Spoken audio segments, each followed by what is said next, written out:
Chief Inspector of Mines, Mr. David Caesar, and other senior government officials, leaders from organized labor, fellow CEOs and company representatives, members of the media, President of the Minerals Council, Sis Nolite Fagute, office bearers, CEO of the Minerals Council, and colleagues in the Minerals Councils, and all other guests, good morning. I would like to express my personal condolences to the families and friends and colleagues of the 25 people who have died in mine accidents this year, and the families, friends, and colleagues of all who have succumbed to occupational diseases.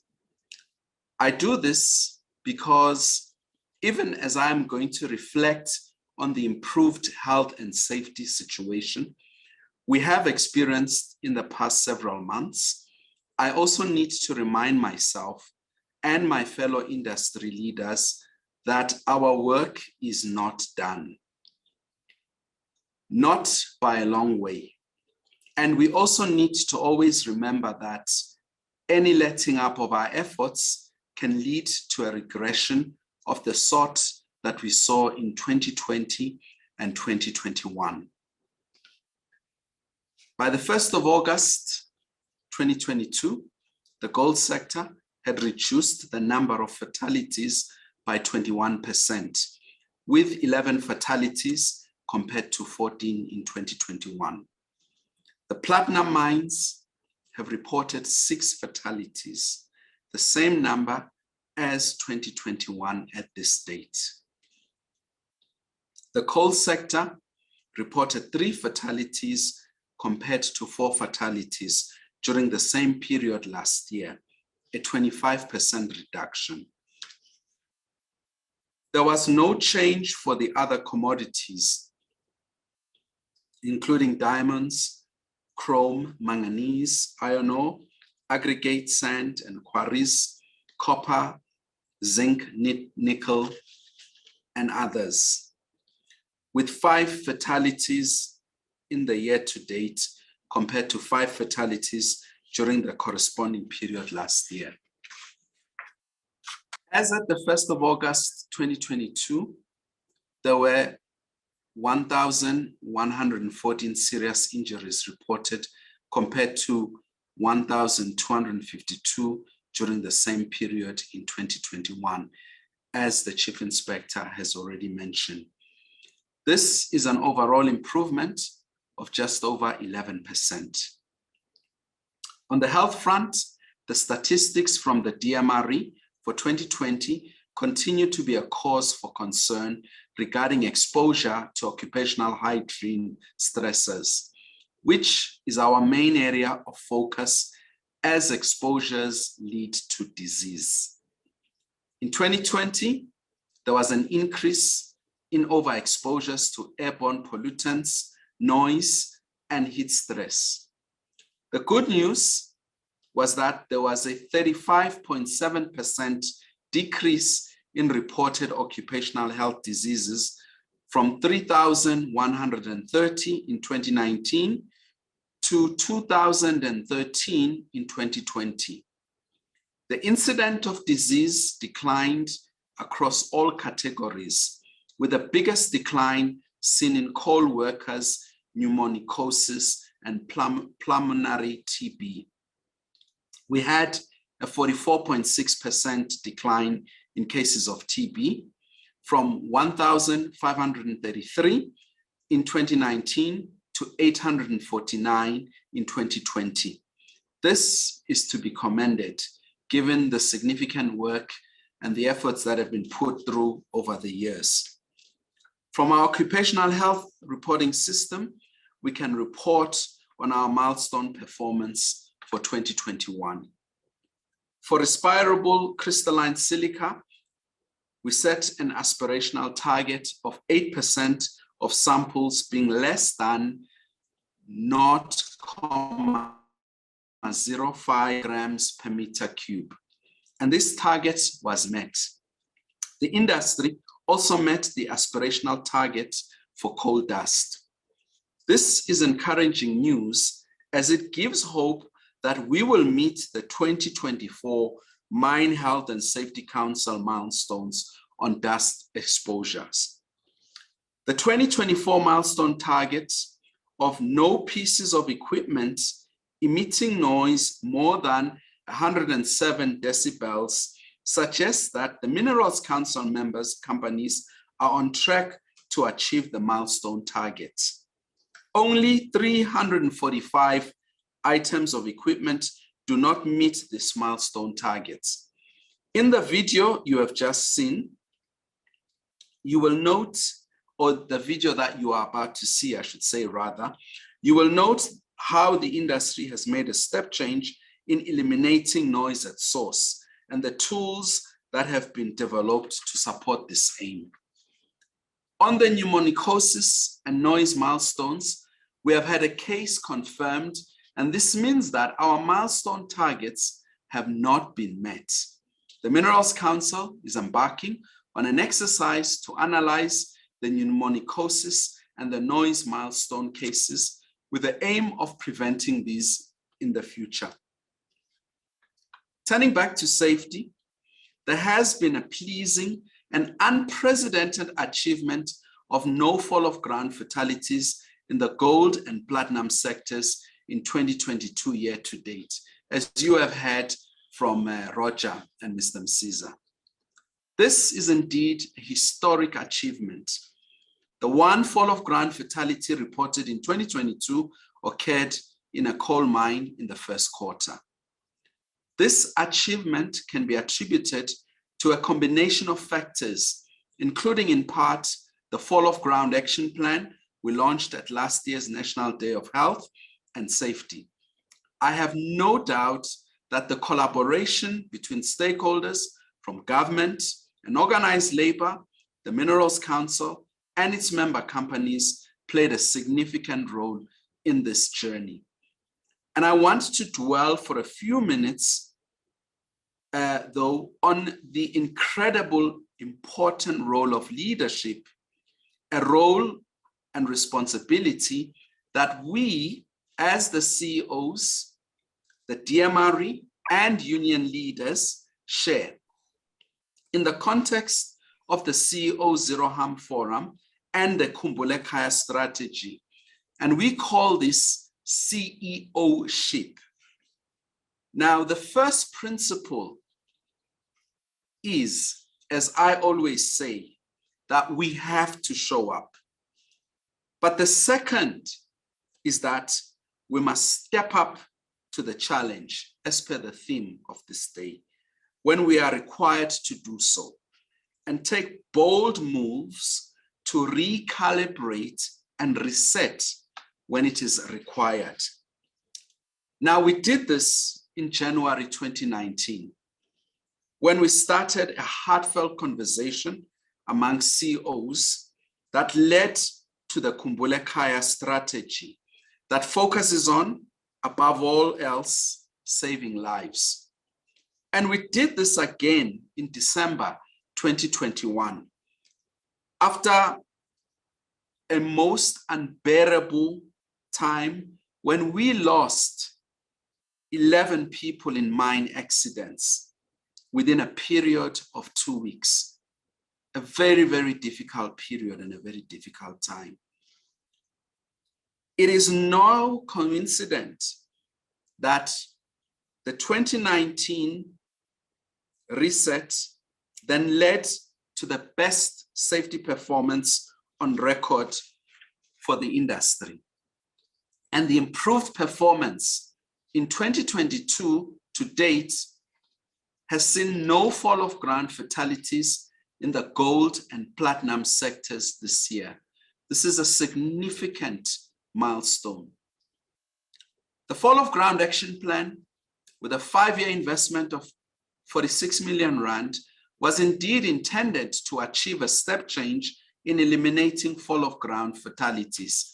And this, by the way, was over and above significant investments that have been made in this area. Significant progress has been made in the various pillars of the plan. In February, the Minerals Council Board held a special learning session with a presentation of 2 initiatives from the Fall of Ground Action Plan that were identified as high potential impacts for safety improvement. These were barring technologies and permanent area coverage for narrow stopes. The board decided to commit senior production staff from each mining company to form part of a high-level task team to provide oversight and support of these 2 projects. A Fall of Ground Day of Learning was held in March 2022 in partnership with AMSA, SACMA, SANRE, and RETC. Close to 200 delegates attended, representing a cross-section of stakeholders from the mining industry. Senior members of the industry gave compelling presentations on leading practices and new research projects geared towards accelerating the elimination of fall of ground fatalities. And as part of the implementation of the Fall of Ground Action Plan, investigations into stope lightning practices have been concluded at Northern Platinum's Eland mine and Anglo American's Platinum Dishaba mine. The stope lighting leading practice, which is being launched today, will immensely improve underground workplaces visibly. In the video again that you will see, you will get some insight into the underground workplace eliminating challenge and how this is being dealt with at Eland. Another gratifying achievement is that the industry has seen 0 trackless mobile machinery, TMM, fatalities in the year to date. In 2021, the Minerals Council started work on a special project focusing on industry alignment and the implementation of TMM regulations. To address transport-related safety, a series of engagements with industry stakeholders, including organized labor, the DMRE, and the Mineral Health and Safety Council, suppliers, research institutions, and universities were held to ensure that there was alignment on the holistic risk-based implementation of the collision prevention system technologies by the end of December 2023. Now, while we have made progress, much work still needs to be done. And again, the collaboration between industry, government, unions, OEMs, and universities is critical. And I am confident that we can achieve the step change that we need. We just need to commit, and we need to push harder and collaborate hard. However, a worrying trend has been observed regarding winch-related fatalities. The industry has recorded 3 winch-related fatalities this year, a higher incident than has been the case over the last 6 years. A special focus on safety issues associated with winches has been planned, starting with a Winches Day of Learning next month, because these days of learning are highly impactful. Each and every one of us who has attended these days of learning learn immensely, and it actually challenges our thinking and the way we approach the challenges that we have. But more importantly, effective measures are put in place in terms of taking a way forward the solutions and the prevention of the incidents and fatalities that we have in this space.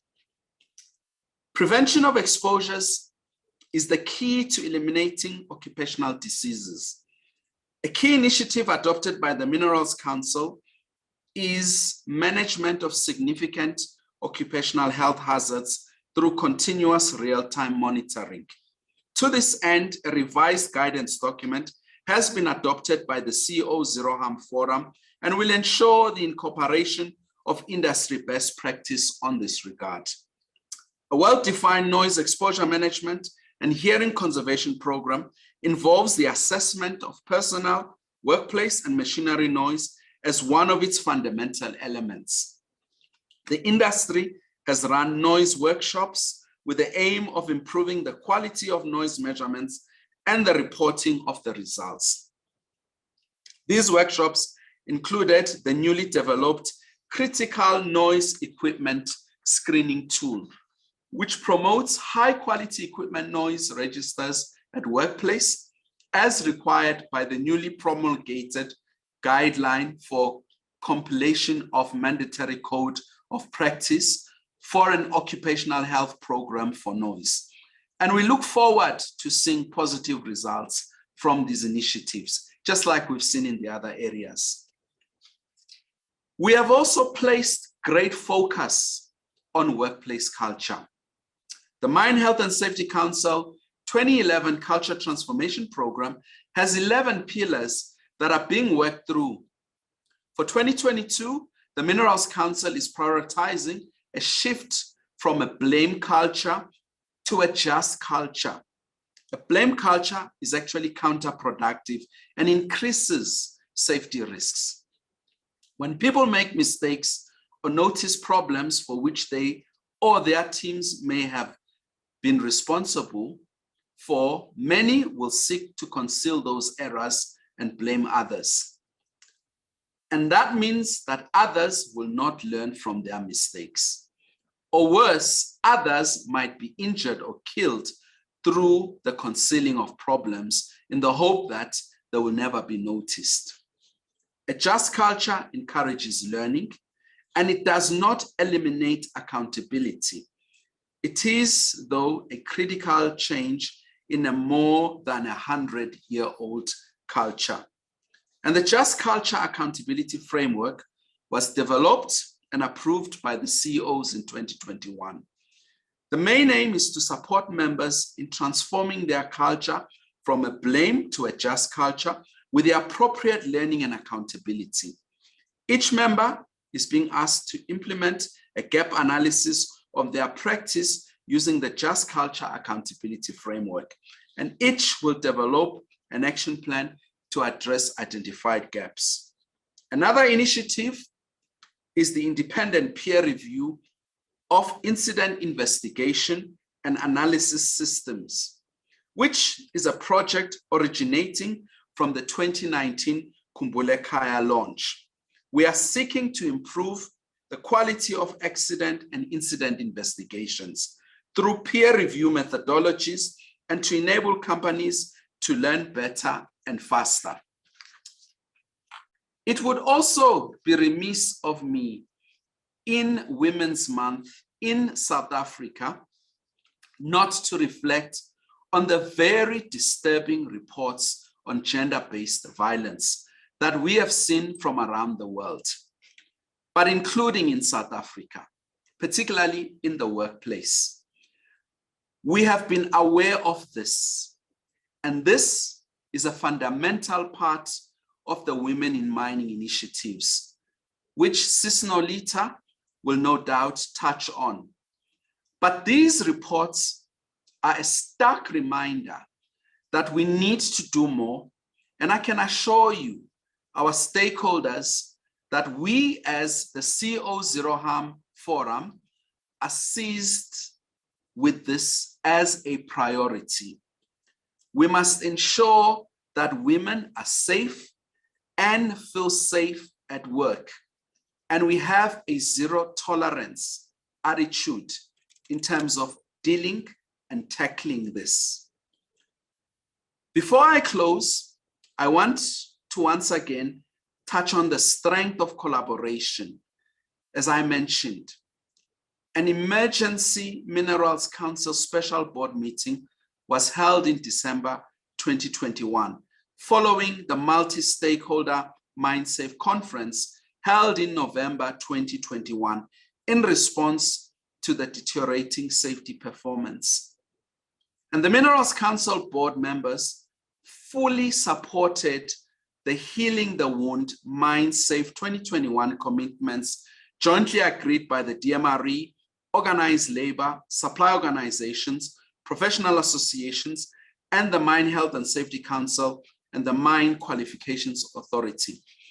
And I've got to thank Mr. Msiza, the Chief Inspector, for his leadership as well in terms of driving the efforts for us in having the Mine Safe 2021 workshop and the discussions in terms of the resets discussions that we had as CEOs in the Minerals Council. The stakeholders recommitted themselves to working towards the elimination of fatalities, injuries, and occupational diseases on South Africa's mines in pursuit of zero harm, to ensure that each employee returns from work unharmed each and every day. The Minerals Council looks forward to the Mine Health and Safety Summit later this year to review progress, success, and challenges towards the achievement of the milestones on occupational health and safety. Colleagues, thank you for your time today, indicating as it does your commitment to a safer and a healthier mining industry in South Africa. We can be quite pleased by the improvements that we are seeing in 2022, but we cannot lower our guard since there is still much to be done, since one fatality is still one fatality too many. Thank you very much.